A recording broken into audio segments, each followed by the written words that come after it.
la communauté, l'Institut des Frères des Écoles chrétiennes a été fondé en France. Oui, à Reims.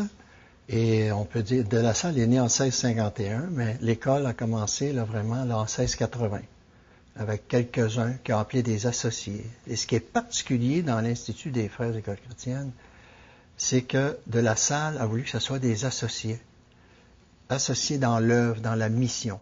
De La Salle va s'occuper de les former, de les organiser. Alors, ça a été devenu une association de laïcs consacrés pour l'éducation de la jeunesse, et particulièrement des pauvres. Pouvez-vous nous dire un mot sur le fondateur?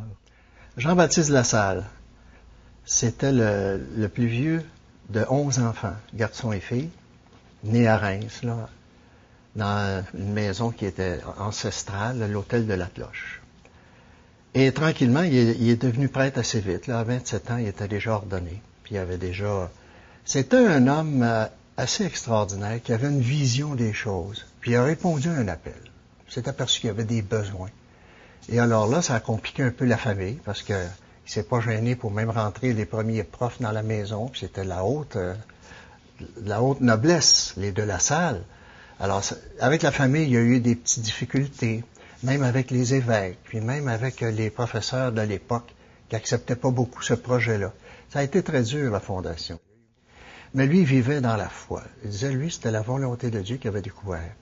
Puis tranquillement, il n'a pas lâché. Il a même en 1692, il a fait ce qu'on appelle le vœu héroïque. Il restait à peine 3-4 frères. Puis là, il a dit, garde, ensemble, on reste ensemble jusqu'au bout. Alors, on voit à travers De La Salle un homme de foi. Une foi incroyable qui a fait passer à travers un tas de difficultés. Les Frères des Écoles chrétiennes, vous avez une mission. Pouvez-vous nous en parler? Alors, depuis l'arrivée du fondateur dans cet institut, dans cette organisation, c'est l'éducation humaine et chrétienne de la jeunesse, et en particulier la jeunesse pauvre.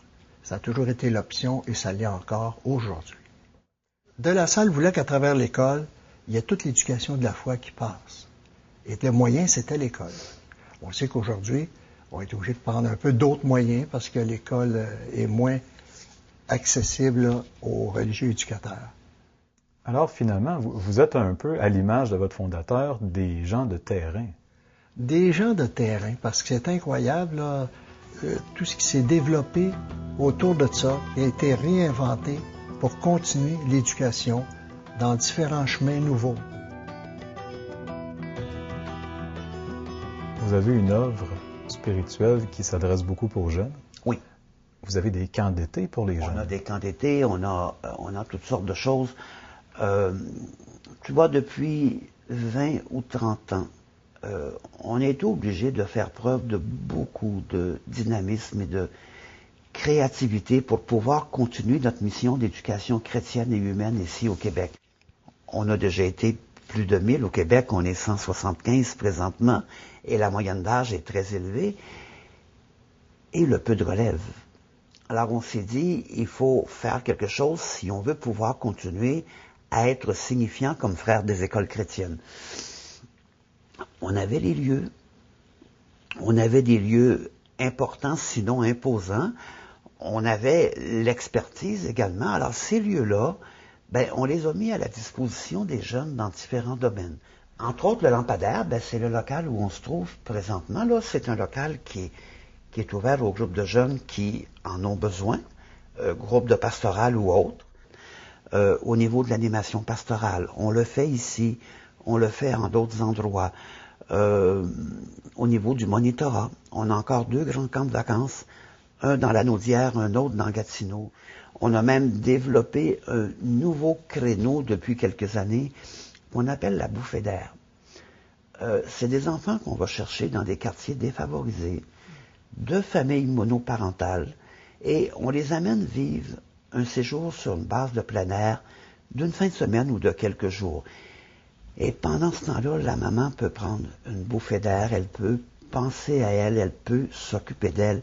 Elle n'a pas les enfants à la maison. Puis par la suite, on a développé un autre créneau qu'on appelle la poursuite pour les adolescents des mêmes familles qui peuvent continuer la même expérience.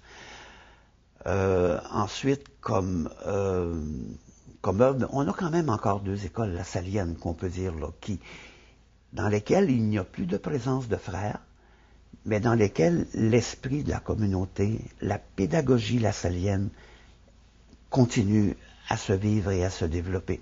Vous voyez ça comment à long terme?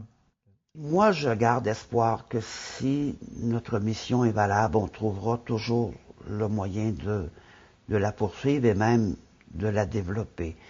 Ce qui nous donne un bon coup de main, c'est que depuis une dizaine, une quinzaine, une vingtaine d'années, il y a des laïcs associés qui se sont joints à nous.